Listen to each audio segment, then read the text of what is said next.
please. Gusto ko lang makausap si Carol. Wilfred, kung anong masasabihin mo, wag mo na ituloy. Umuwi ka na lang. Fern, please naman. Carol! Carol! Wilfred, please! Uwi na! Umuwi ka na lang, wag mo na ituloy. Carol.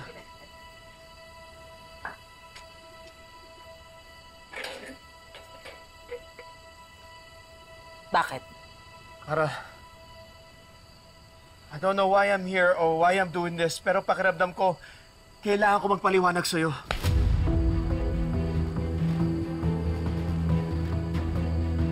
Kapal ng mukha mo.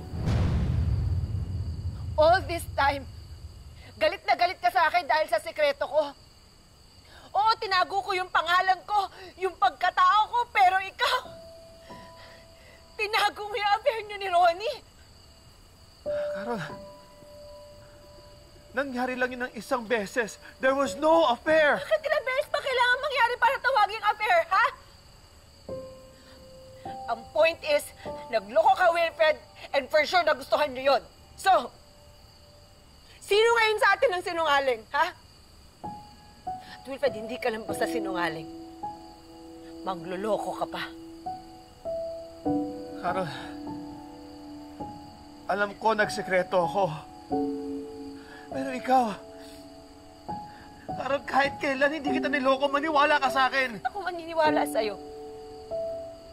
Wilfred, ginawa mo rin to sa una mong asawa. Kaya nga naglasing si Ma'am Joy nung gabing yun, di ba? Akala ko nakainom lang siya, kaya kung ano-anong pinagsasasabi niya, ngayon na-gets ko na. Napakasama ninyo ni Ronnie. Please, makinig ka muna sa akin. Wilfred, ikaw makinig sa akin. Ilang taon kong tiniis yung kagagahan ng babaeng yan. Kaya pala simulat sa pool, ang laki na ng galit niya sa akin. Kasi may claim naman pala talaga siya sa'yo. Wilfred, sabihin mo nga sa akin. May relasyon pa ba kayo nung kasal tayo? Carol, wala. Carol, hindi ko magagawa sa'yo yun. And you knew how much I pushed Ronnie away from our lives. Kung pagsalitaan mo ako, kung hamakin mo ako, nun pakiramdam ko ako yung pinakamasamang asawa sa buong mundo. Akala mo ang linis-linis mo, pero yung pala, mas malala ka pa. Ikaw yung may kabit.